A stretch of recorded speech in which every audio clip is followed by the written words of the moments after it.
Assalamualaikum warahmatullahi wabarakatuh. Di pagi hari ini saya akan melakukan penyemprotan kembali tanaman cabai Dewata F1 yang sekarang ini sudah memasuki usia 65 hari setelah tanam. Tuh bisa teman-teman lihat di usia 65 hari setelah tanam udah mulai banyak yang masak. Ya, alhamdulillah, kemungkinan 2 atau 3 hari lagi saya akan melakukan pemetikan pertama. Oke, untuk penyemprotan fungisida kali ini tujuannya untuk mencegah serangan antraknosa yang biasa terjadi di masa generatif tanaman cabai. Dan untuk penyemprotan fungisida kali ini saya menggunakan Tanaka. Ini produk dari Japanica yang memiliki 3 bahan aktif. Yang pertama adalah tembaga sulfat sebanyak 70%. Dan yang kedua asam sulfat ya sebanyak 10%, dan yang terakhir aluminium silika. Untuk aluminium silikanya tidak ditulis beberapa persennya. Oke, teman-teman, di sini saya akan jelaskan sedikit tentang ketiga bahan aktif ini. Yang pertama tembaga sulfat. Tembaga sulfat ini fungsinya itu sama halnya dengan tembaga oksida maupun tembaga hidroksida, yang mana bisa mengatasi dan mencegah serangan antraknosa, dan juga bisa mengatasi bercak daun. Dan juga apabila dikocorkan, tembaga sulfat ini bisa untuk mengatasi layu bakteri maupun layu fusarium. Ini sudah saya buktikan di tanaman terong tempo hari, ampuh sekali untuk mengatasi layu bakteri. Oke, dan yang kedua asam sulfat. Asam sulfat ini fungsinya untuk sama halnya dengan tembaga sulfat, bisa untuk jamur tanaman, bisa juga untuk bakteri. Jadi fungsinya hampir-hampir mirip seperti itu.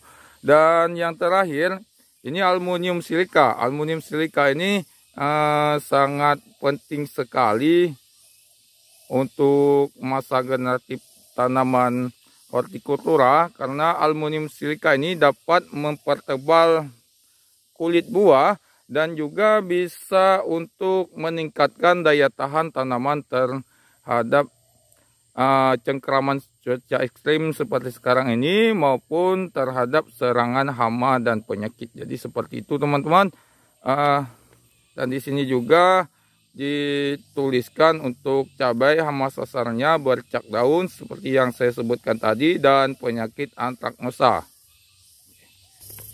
Oke, sekarang kita akan buka dulu teman-teman.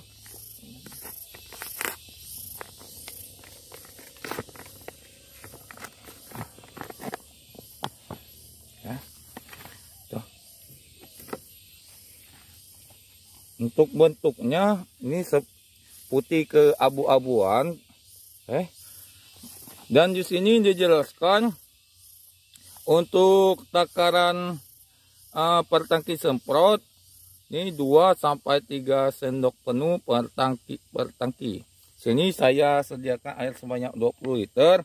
Jadi kita cukup tambahkan 2,5 sendok saja teman-teman, karena ini sifatnya pencegahan.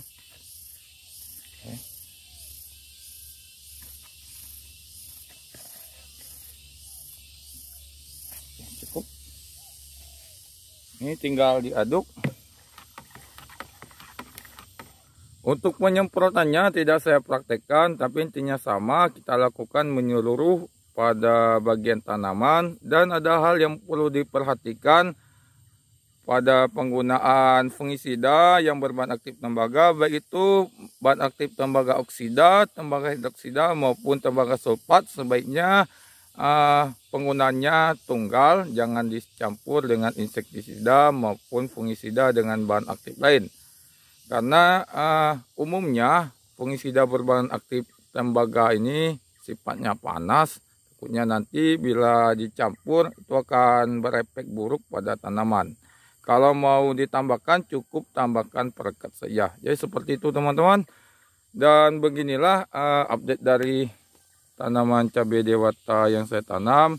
Ini bagi saya sebenarnya agak kurang maksimal karena tempo hari telat pemupukan dan tidak disiram pada waktu panas tempo hari karena kondisi saya tidak memungkinkan waktu itu.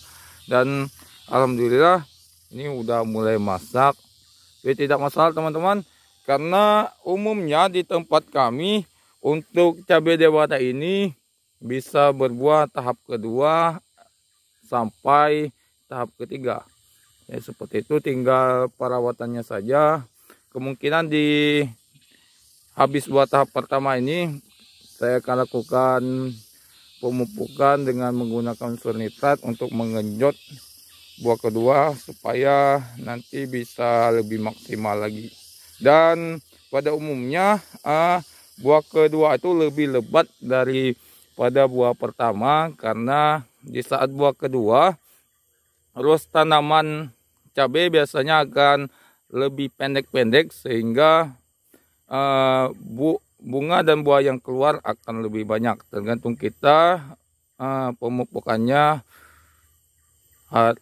itu harus lebih dimaksimalkan lagi supaya nanti hasilnya lebih maksimal juga. Oke teman-teman, sekian dulu video kali ini. Semoga video kali ini bermanfaat. Assalamualaikum warahmatullahi wabarakatuh.